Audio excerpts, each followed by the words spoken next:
In the autumn of 1888, the nights in London's Whitechapel district were not loud. They were unnervingly quiet. The kind of silence that warned something was coming. Gas lamps flickered in the narrow streets, and people walked with their heads down. No one trusted anyone here. Poverty, crime, and despair were tightly intertwined. And it was in a place exactly like this that someone chose to step out of the darkness. One morning, before the sun had risen, a woman's body was found. Her throat had been cut. But this was not an ordinary murder. When the police arrived, one thing became clear. This was not a crime committed in panic. Everything was deliberate. The silence, the timing, the traces left behind. As if someone was trying to send a message to London itself. Soon, newspapers began printing a single name. A nickname. A signature. Jack the Ripper. No one knew who he was. Or where he came from. But one thing was certain. This person was not just killing. He was starting a story. And the people of London did not yet know this. The first body that was found was not an ending. It was only the beginning. The night of August 31, 1888, did not feel unusual in Whitechapel. It rarely did. This part of London was always awake in its own way. Even after midnight, the streets breathed, quietly, cautiously.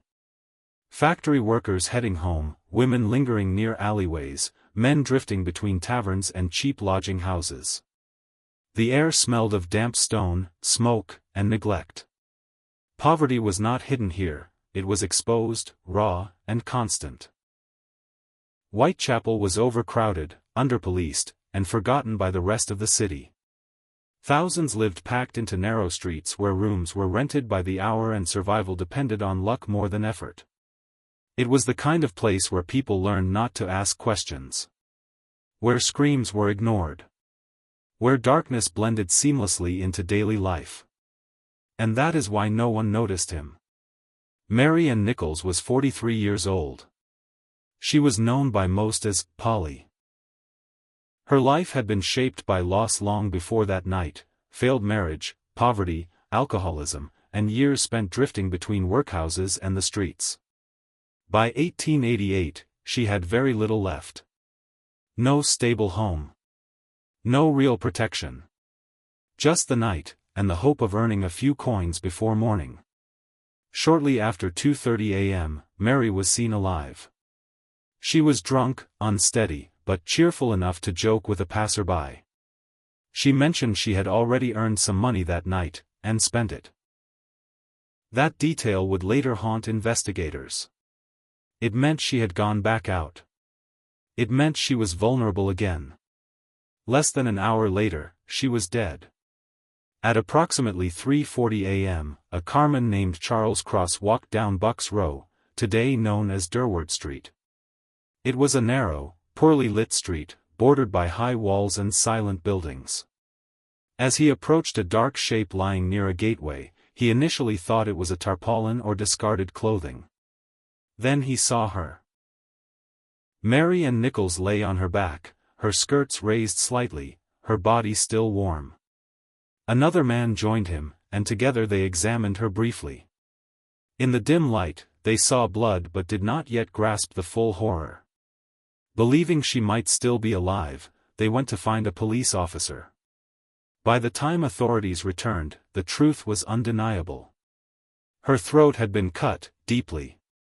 Twice. The incision ran from ear to ear, severing nearly to the spine. The act required force, confidence, and speed. This was not a clumsy attack. This was not hesitation. Whoever did this knew exactly where to cut. But that was only the beginning. When Dr. Llewellyn examined the body, he discovered severe abdominal mutilations. Mary's abdomen had been violently slashed open in a jagged, deliberate manner. The wounds were not random. They followed a direction. A purpose. As if the killer had moved from one act to the next without pause. This was not rage alone. This was method. The location itself told a story. Bucks Row was quiet, but not isolated. People passed through. Any noise could have drawn attention. And yet the killer worked quickly enough, and calmly enough, to escape unseen. Which meant one thing. He was comfortable there. The police initially treated the murder as a grim but isolated act. Whitechapel saw violence often. Prostitutes were attacked. Bodies were found. But something about this felt different. Even seasoned officers sensed it, though they struggled to explain why. It wasn't just what was done to Mary and Nichols. It was how it was done. The killer didn't linger unnecessarily, but he didn't rush blindly either. The throat was cut first, silencing the victim immediately. The mutilations came after. This order mattered. It suggested control. Intent. A sequence. And behind that sequence, a way of thinking. If this man had a philosophy, it was not spoken in words. It was expressed through action. Through precision. Through repetition yet to come. The first act was not designed to shock the public, that would happen later. This first act felt like a test. A proof. A confirmation that he could do this, and disappear. Mary Ann Nichols was not chosen at random, but neither was she chosen personally. She represented something: vulnerability, invisibility, a life that would not be loudly defended. In the killer's mind, this may have been justification enough.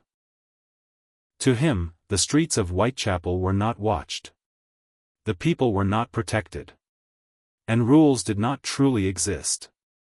That belief, that absence of order invites creation of one's own, would echo through every crime that followed. By dawn, rumors spread. By afternoon, newspapers began to speculate. By nightfall, fear crept quietly into homes and lodging houses. Women walked faster. Men listened more closely to footsteps behind them. But no one yet understood what this murder truly was. This was not a climax. This was not even a statement. It was an introduction. The killer had stepped into the darkness of London and proven something, to himself above all else. That he could take a life, reshape a body, and vanish without consequence. And as the sun rose over Whitechapel on that morning, one truth remained unseen but already written into the future. This was only the beginning. After the murder of Mary Ann Nichols, London tried to convince itself of one thing. That this was an isolated incident. Whitechapel had always been violent. Women were attacked, robbed, sometimes killed. Poverty bred desperation, and desperation bred crime. If this death could be explained as another tragic consequence of the streets, then fear could be contained. Life could continue. But the streets did not forget. And neither did the killer. As days passed, investigators began to notice something unsettling. When they placed Nichols' murder alongside other recent assaults, patterns began to emerge. Not proof, at least not yet, but rhythm. Similar timing. Similar locations. Similar victims. And above all, a familiar order of actions. The first cut was always the same. The throat. This detail mattered more than most realized at the time. A throat cut is not impulsive. It is purposeful. It silences instantly. It prevents resistance. It eliminates screams. This was not the act of someone losing control. This was the act of someone taking it. Control was the point. Whoever this person was, he understood the streets.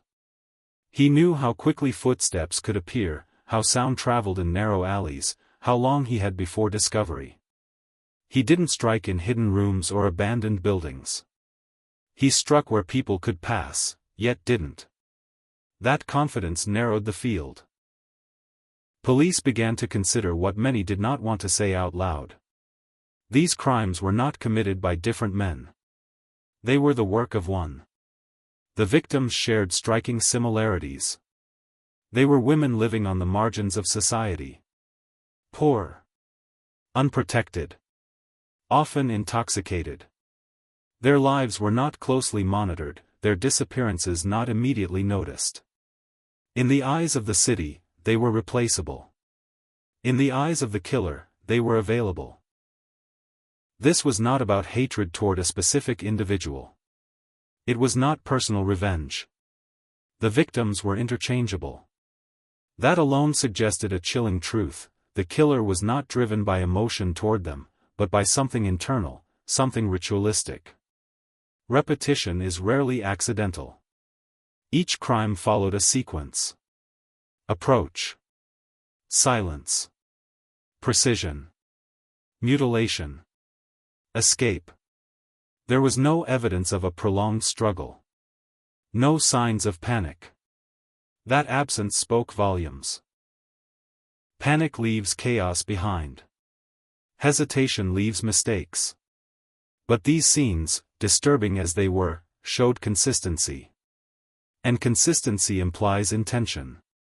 As the murders continued, another disturbing element became impossible to ignore: the abdominal injuries. Slashes that were not required to kill. Cuts that went beyond necessity. In some cases, organs were removed. This raised a terrifying question. Why? Some investigators suggested madness. A mind overwhelmed by violent urges. But madness alone does not explain structure. Even insanity has patterns, but these wounds were not random. They were focused. Deliberate. Almost selective. Which suggested that the killer wasn't merely destroying. He was searching. The act of removing organs is intimate. It requires time, proximity, and a willingness to stay with the body longer than needed. This alone increased the risk of being caught. Yet the killer accepted that risk. That choice revealed something critical. The act itself was the reward. The killings were not just about death. They were about what came after death. About crossing a boundary and lingering beyond it. About transforming a body into a statement. Some theorized medical knowledge. Others dismissed it. But whether trained or not, the killer had familiarity, if not with anatomy, then with flesh. With where to cut. With what lay beneath. And yet, the organs taken did not always follow logic. This inconsistency deepened the mystery. If this was a man driven by scientific curiosity, why the roughness? If driven by ritual, why the variation? If driven by hatred, why the lack of personal connection? Each answer created new questions. One emerging theory unsettled even the police. What if the killer believed he was doing something necessary? Not justified by law. Not accepted by society. But necessary within his own moral framework. The idea was uncomfortable, but it fit the evidence. The calmness. The repetition. The escalation. This did not feel like someone acting out of rage, it felt like someone fulfilling a role. A self-appointed one. The throat cut, in this context, becomes symbolic. It removes voice. It ends identity. It turns a person into an object, silent, controllable, permanent. The mutilation that followed was not about silencing, it was about ownership. About rewriting the body. In many serial crimes, escalation is key. The first act tests limits. The next refines the process. Each step confirms the killer's belief that he is untouchable. That the city is blind. That the system is weak. Whitechapel confirmed all of this. The streets were poorly lit. Police patrols were inconsistent. Witnesses were unreliable. Fear kept mouths shut. And every successful escape reinforced the same dangerous idea. I can do this again. As newspapers began to connect the murders, public anxiety surged. But the killer did not retreat. He adapted. The crimes became bolder. The wounds more deliberate. The message clearer, though still unspoken. This was no longer just a series of murders. It was a signature. And signatures are meant to be recognized. Yet the most unsettling aspect was not the violence itself, it was the restraint within it. The killer did not indulge endlessly. He did not mutilate without pattern. He stopped when he needed to stop. He left when it was time to leave. That restraint suggests self-control. And self-control suggests awareness. Whoever Jack the Ripper was, he was not lost in the act. He was present. Focused. Thinking. Which leads to the final and most disturbing possibility. What if the organs were not taken for shock? Not for medical curiosity? Not even for ritual? What if they were taken as proof?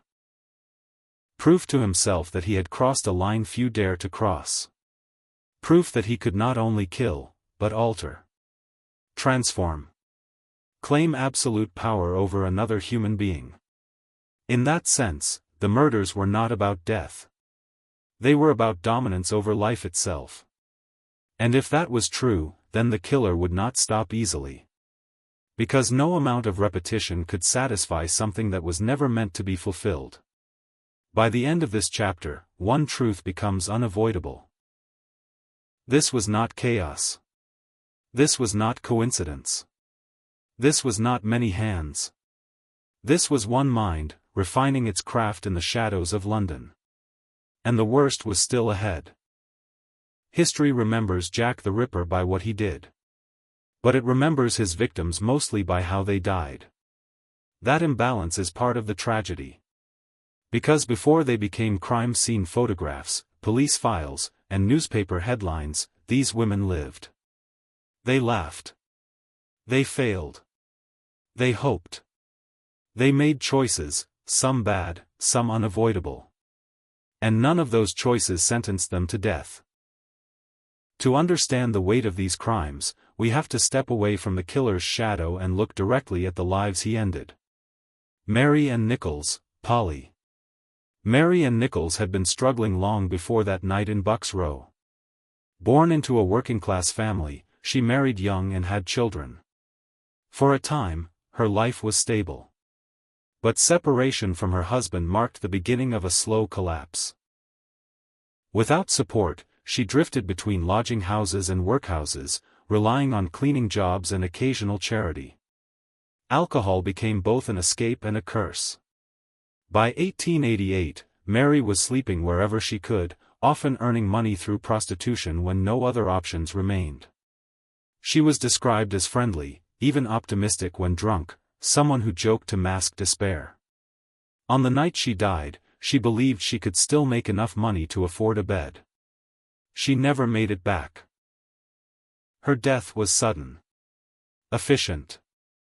Almost clinical in its first act. She likely lost consciousness within seconds.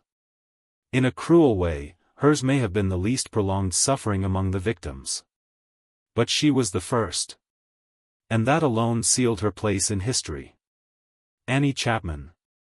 Annie Chapman's life echoed Mary's in painful ways. Marriage. Children. Loss.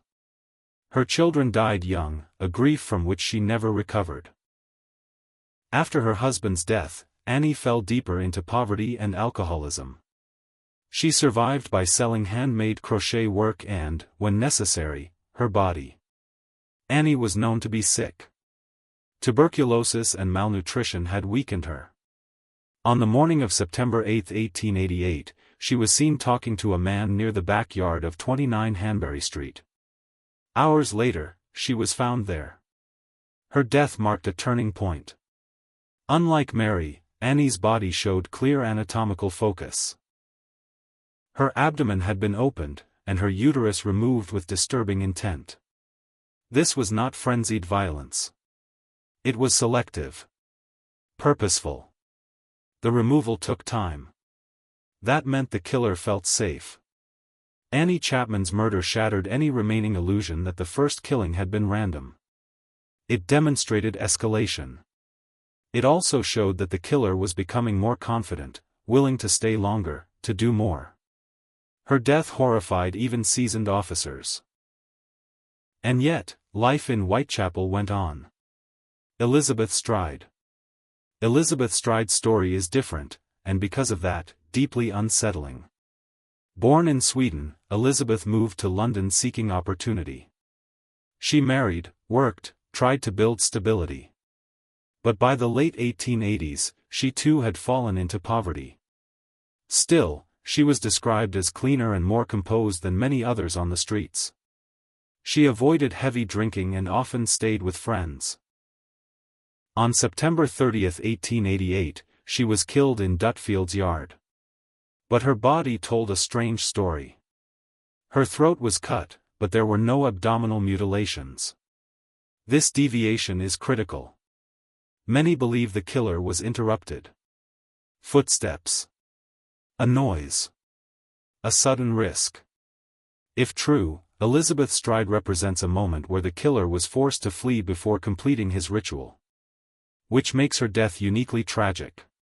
She may not have been the intended, finished victim. But she still paid the full price. Elizabeth's murder suggests something else too. The killer's process mattered to him.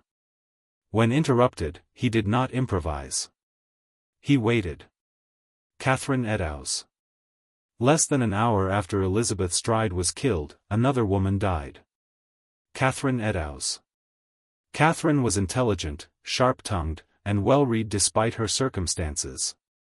She lived a transient life with her partner, working intermittently and drinking heavily. On the night of her death, she had been arrested for public intoxication, and released shortly before. She was found in Mitre Square. Her injuries were severe. Her face was slashed. Her abdomen opened. Organs removed. One kidney and part of her uterus were taken. This was not coincidence. Many believe Catherine Eddowes was a replacement victim, killed to compensate for the interruption with Elizabeth Stride. If true, this implies something deeply disturbing. The killer was not satisfied unless the ritual was completed. Catherine's murder was efficient, fast, and brutal. Despite the extent of the injuries, the estimated time spent was under 15 minutes. 15 minutes to erase a life. Mary Jane Kelly. And then there was Mary Jane Kelly. She was younger than the others. More attractive, by contemporary accounts. She had dreams that reached beyond survival. Some said she spoke of traveling, of better days. She lived indoors, not on the open streets, a small room in Miller's Court. This difference matters. On November 9, 1888, Mary Jane Kelly was murdered in her own room. Behind a closed door. What happened inside that room defies easy description. Unlike the other victims, Mary was not killed quickly. Her body was almost completely destroyed. Her face was unrecognizable. Organs were scattered. Flesh was removed. The mutilation went far beyond anything seen before. Why was her death the most violent? Several theories exist. Privacy is one. Indoors, the killer had time. No fear of interruption. No need to rush. The restraints that shaped earlier crimes were gone. But there may be more. Mary Jane Kelly represented a culmination. Youth. Beauty. Accessibility. Safety. In her room, the killer could fully enact whatever fantasy or compulsion drove him. There was no need to escape quickly. No need to restrain himself.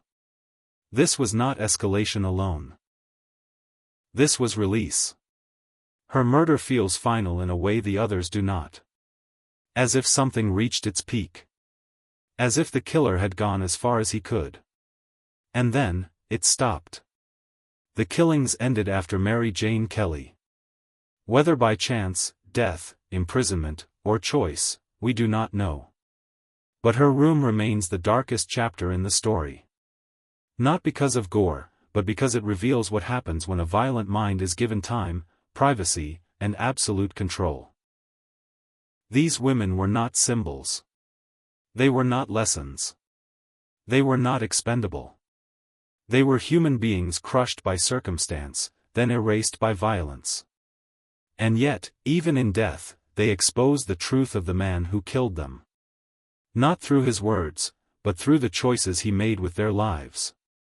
In the next chapter, we step away from the bodies and into the aftermath. Because once the killings became public, something else was born. A voice. Letters began arriving. Ink replaced blood. And a name entered history. As the bodies were buried and fear settled deeper into Whitechapel, something unexpected happened. The killer found a voice. Or at least, someone did. In the weeks following the murders, letters began arriving at police stations and newspaper offices across London. They were written in crude handwriting, filled with mocking language, threats, and dark humor. Most were dismissed as hoaxes, attention seekers exploiting public fear. But one letter changed everything. It was sent to the Central News Agency in late September 1888. The tone was taunting, almost playful. The writer spoke as if the police were fools, always one step behind. And at the end of the letter, a name appeared. A signature. Yours truly. Jack the Ripper. Before this moment, the murders were horrifying, but anonymous. After this moment, they had an identity. The press seized it instantly. Jack the Ripper was memorable. Sharp. Violent. Marketable. Newspapers printed it in bold headlines. Vendors shouted it in the streets. The name spread faster than any police notice ever could. And with that, a killer was transformed into a legend. But here is where the story becomes dangerous. Because there is no proof, none, that Jack the Ripper ever wrote that letter. In fact, police privately believed many of the letters were fake. Journalists were known to fabricate correspondence to boost sales. Hoaxers wanted attention. Some wanted to mislead investigators. Others simply wanted to feel powerful in a city paralyzed by fear. And yet, the damage was done. The name stuck. More letters followed. Some promised future murders. Some described wounds in detail already published in newspapers. Others claimed knowledge that could have come from insiders, or from someone carefully reading the press. Each letter added noise. Each one blurred the line between truth and performance. Then came the most disturbing message of all. In October 1888, George Lusk, head of the Whitechapel Vigilance Committee, received a small box. Inside was a letter and a piece of preserved human kidney. The letter was short. Poorly spelled. Cold. It read, in part. From hell. Mr. Lusk. Sore. I send you half the kidney I took from one woman. This became known as the From Hell letter. Unlike the others, it was not playful. It was not theatrical. It was blunt. Functional. Almost casual. And the kidney? Medical examination suggested it could be human, and possibly from the same side as the kidney missing from Catherine Eddowes. Possibly. That word matters. Because even here, certainty collapsed under scrutiny. Preservation methods were common in medical schools. Kidneys could be obtained. Tests at the time were limited. And again, details of Eddowes' injuries had already been reported in the press. So the question remains. Was this a genuine communication from the killer? Or was it the most successful hoax in criminal history? The media didn't care. The public didn't care. Fear thrives on belief, not proof. Newspapers published illustrations of a shadowy figure with a knife.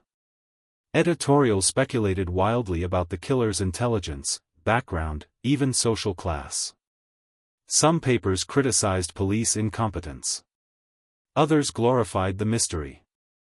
The murders were no longer just crimes. They were entertainment. This attention may have fed something dangerous. If the killer was still alive, still watching, he would have seen his actions amplified.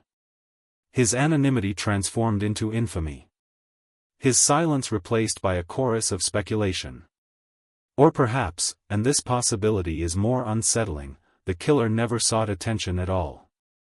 Perhaps the letters were never his. If that is true, then the entire mythology of Jack the Ripper rests on an illusion. A character created not by blood, but by ink. Not by a murderer, but by a media machine hungry for sensation. Think about what that means. An unknown killer commits a series of brutal murders. The press gives him a name. The public gives him a personality. And history gives him immortality. All without ever knowing if he asked for it. The letters may have done more than mislead police. They may have rewritten the narrative itself. They turned investigation into spectacle. They pressured authorities to act publicly rather than carefully. They created expectations, of wit, of cruelty, of theatrical violence. And once those expectations existed, every new crime was interpreted through them. Even silence became suspicious. After the murder of Mary Jane Kelly, the letters slowed, then stopped. No dramatic farewell. No final confession. Just absence. Which raises another disturbing question. If Jack the Ripper truly enjoyed the attention, why did he stop writing? Unless he never started. Perhaps the killer spoke only through bodies. And everything else, the letters, the name, the legend, was built around him by people who needed a story more than the truth. Because stories help us cope with fear. They give chaos a shape. But shapes can be deceiving. By the time the murders ended, London was left not only with unanswered questions, but with a character it could never erase. A name that outlived the victims. A mystery inflated by paper and ink.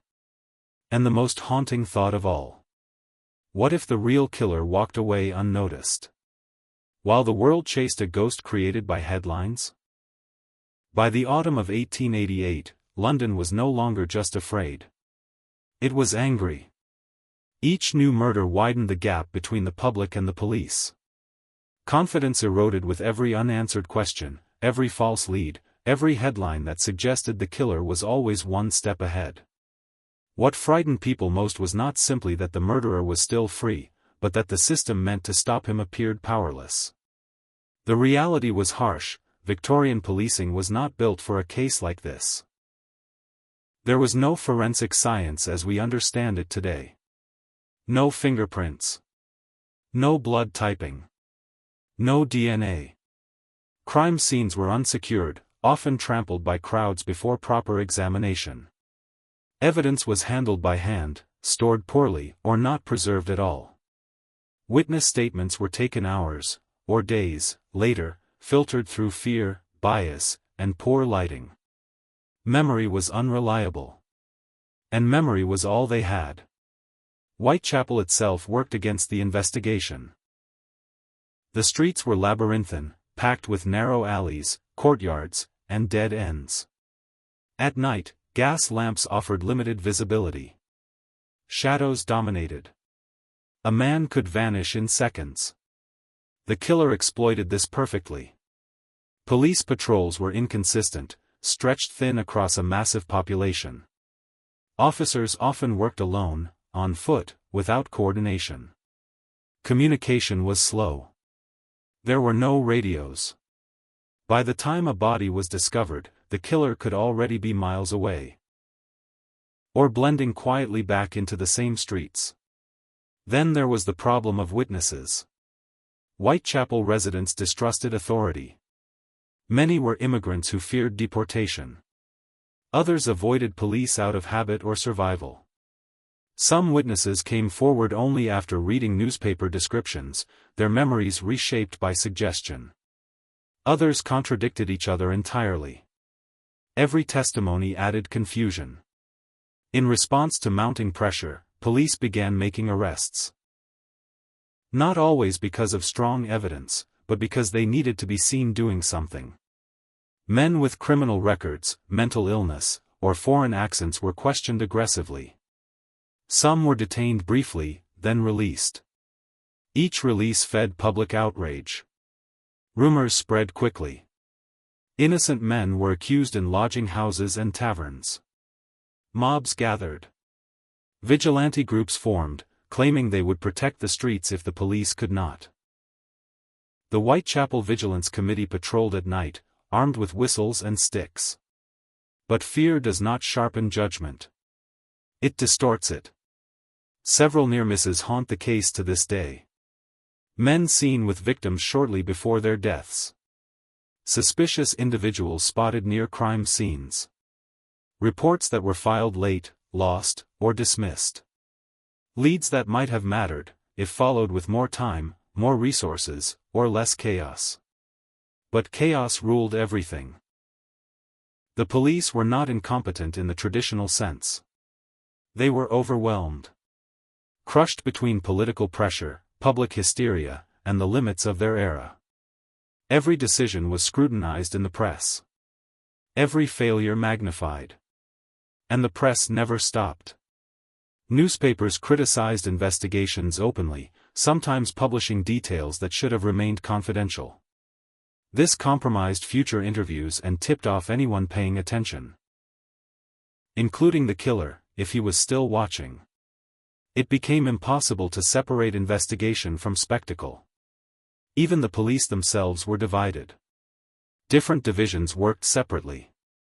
Information was not always shared. Rivalries and pride interfered with cooperation. And above all, there was no clear understanding of what they were dealing with. The idea of a serial killer did not yet exist. There was no established profile. No psychological framework.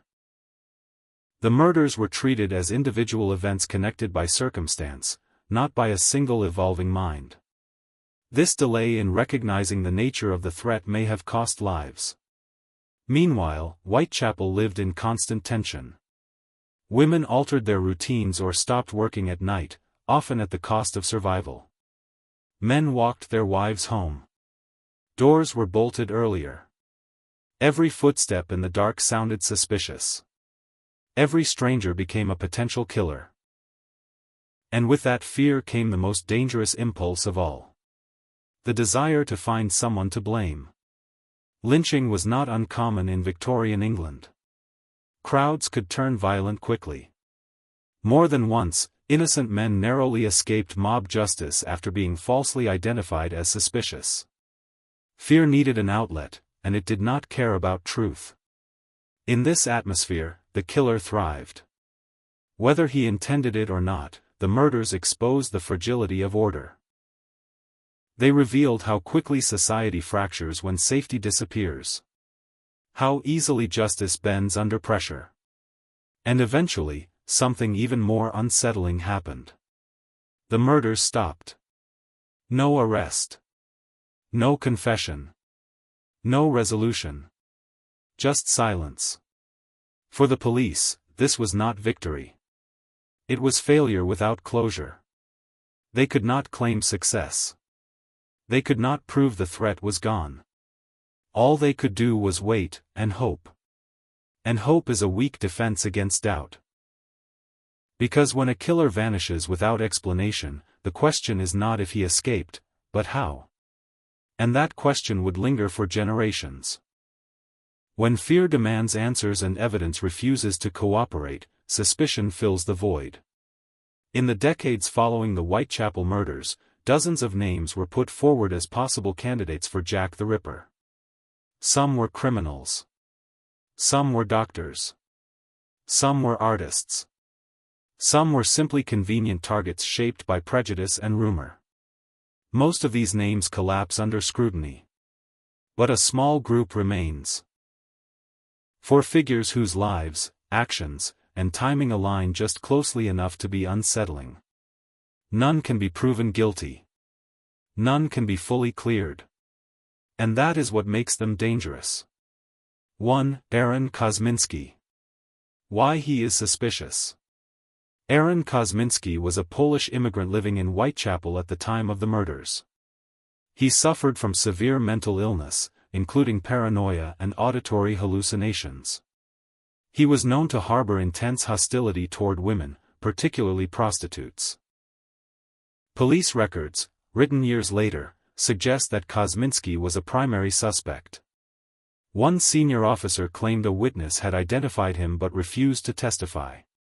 Shortly after the murders ended, Kosminski was committed to an asylum, where he remained for the rest of his life. The timing is disturbing. The location is perfect. The psychological profile fits. Kosminski lived among the victims. He knew the streets. He could move unnoticed. And his documented mental deterioration aligns closely with the period of the killings. Why he might not be Jack. There is no direct evidence. No weapon. No confession. No reliable witness testimony preserved in court records. Later police notes may have been influenced by hindsight and internal bias. More importantly, Kosminski was described as physically weak and disorganized. Some doubt he had the strength, composure, or clarity to carry out such precise and risky crimes repeatedly. And escape every time. He fits the profile. But profiles are not proof. 2. Montague John Druitt. Why he is suspicious. Montague Druitt was a barrister and schoolteacher, educated, intelligent, and socially respectable.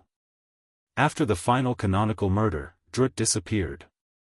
His body was later found in the Thames, ruled a suicide. Police privately considered him a strong suspect. Druitt's family believed he suffered from mental instability. Some reports suggest his behavior deteriorated shortly before his death. The timing again is striking, the murders stop, and Druitt dies. An educated man could understand anatomy. A respectable man could avoid suspicion. A man with inner turmoil might live a double life unnoticed. Why he might not be Jack. There is no evidence placing Druitt in Whitechapel at the time of the murders. Much of the suspicion rests on inference, not fact. His suicide may have been unrelated. Driven by personal or professional failure rather than guilt. Additionally, Druitt lived outside the immediate area. His connection to the victims is theoretical, not demonstrated. He fits the timeline. But not the geography. 3. George Chapman, Severin Klasowski. Why he is suspicious. George Chapman was a barber and later a confirmed serial killer. He murdered at least 3 women, his wives, by poisoning them. He lived in Whitechapel during the Ripper murders and had medical knowledge. A barber understands blades. A serial killer understands repetition. Chapman was violent, controlling, and capable of sustained deception. Some investigators believed the Ripper murders were simply an earlier phase of his criminal evolution. Why he might not be Jack. Chapman's confirmed murders were very different. Poisoning is slow, hidden, intimate. The Ripper's crimes were fast, public, and physically brutal. Serial killers often evolve, but they rarely change their fundamental method so completely. There is also no evidence linking Chapman to the crime scenes themselves. He proves serial killers lived there. But not that he was this one. 4. Walter Sickert. Why he is suspicious. Walter Sickert was a well-known artist with a fascination for dark, violent themes. Some of his paintings depict murdered women in rooms eerily similar to Miller's Court. Later writers suggested coded references to the murders hidden in his art and letters. Sickert was intelligent, observant, and psychologically complex. He moved in elite circles while being deeply interested in the underbelly of London. To some, he fit the ultimate nightmare. The cultured killer. Why he might not be Jack. Most evidence against Sickert is circumstantial and speculative. Much of it was constructed long after his death. There is no reliable proof he was even in London during all the murders. Artistic obsession does not equal guilt. He may have been fascinated by the Ripper. That does not make him the Ripper. So, who was Jack? Each suspect offers something, and takes something away. One fits the psychology but lacks proof. One fits the timeline but not the location. One fits the violence but not the method. One fits the myth but not the facts. And this is where the mind turns inward. Because when evidence fails, people search for certainty in instinct. They pick the suspect that feels right. The one that aligns with their understanding of evil. But evil does not care how it feels. The uncomfortable truth is this. Jack the Ripper may not be among the famous names at all. He may have been questioned, and released. Or never questioned. Or mistaken for someone else entirely. He may have been ordinary. And that possibility is the most disturbing of all. So now the question shifts to you. Which one convinces you the most? And why? Because whichever name you choose says as much about how you understand this case as it does about the killer himself. Most murder investigations end in one of three ways. An arrest, a confession, or a body. The Jack the Ripper case ended in none of them. Instead, it dissolved into fragments, lost documents, unreliable memories, and theories built on absence. And over time, that absence became the case itself. One of the greatest obstacles was not the killer's intelligence, but history's neglect. Many original police files were lost, destroyed, or never properly archived. Some were misplaced during office moves. Others were discarded when considered no longer useful. What remains today is incomplete, a puzzle with missing edges and faded pieces. Critical reports vanished. Early witness statements survive only in summaries. Private notes from senior officers contradict one another. And those contradictions matter. Different police officials named different suspects, often years later, in memoirs written long after memories had shifted. Some accounts appear influenced by guilt, pride, or the desire to appear insightful after the fact. This leaves historians with a question they can never fully answer. Which version of the investigation was real? Witness testimony offers no refuge. Most sightings occurred in poor lighting, late at night, under stress. Descriptions varied wildly: height, clothing, facial hair, accent. One man's suspect was another man's imagination. Some witnesses may have lied. Others may have convinced themselves they remembered more than they did. And many never came forward at all. Fear silences truth. Then there is the issue of timing. Victorian London had no unified investigative system. Different jurisdictions handled different murders. Information moved slowly. Patterns were recognized too late. By the time the killings were understood as a series, the trail was already cold. And cold trails do not warm up easily.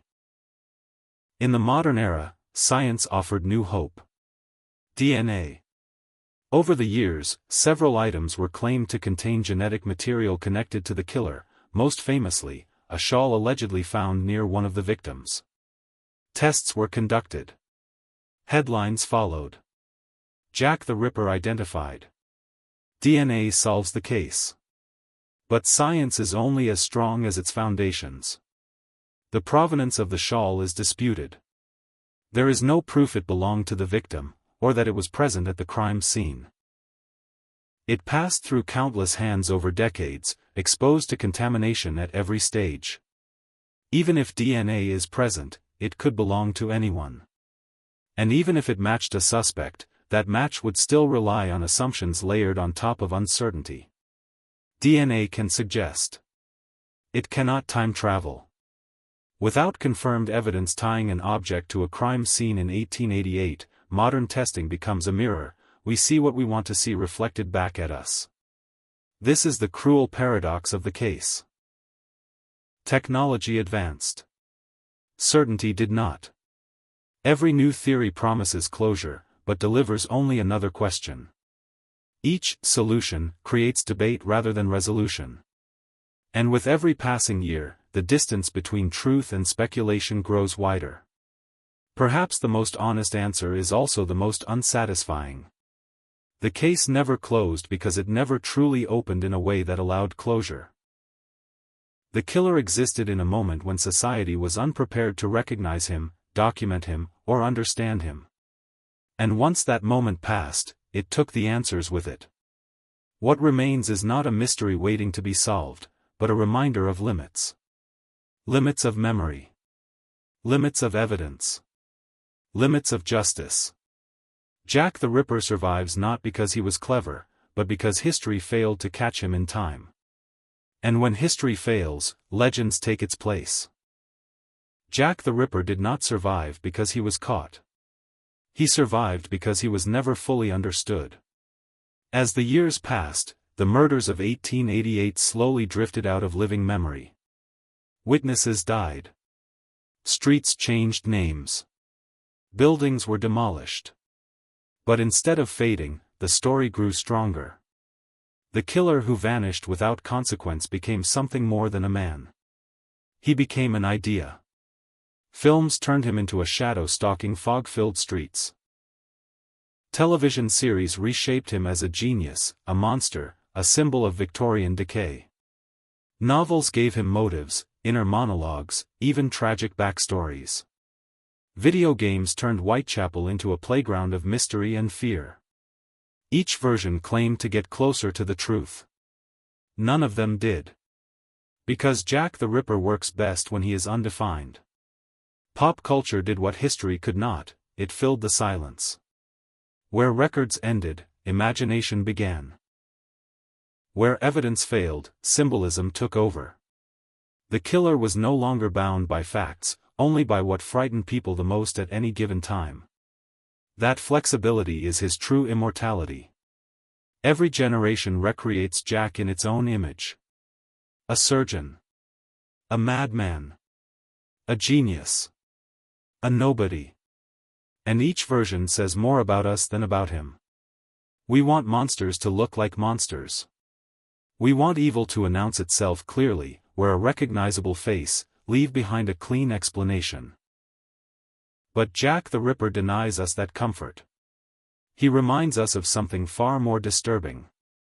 That evil can be ordinary. That it can blend in. That it can walk away. The fear does not come from what we know about him.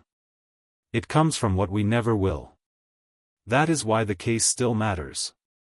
Not because of the gore. Not because of the mystery alone. But because it exposes a truth we struggle to accept. Justice is not guaranteed. Closure is not promised.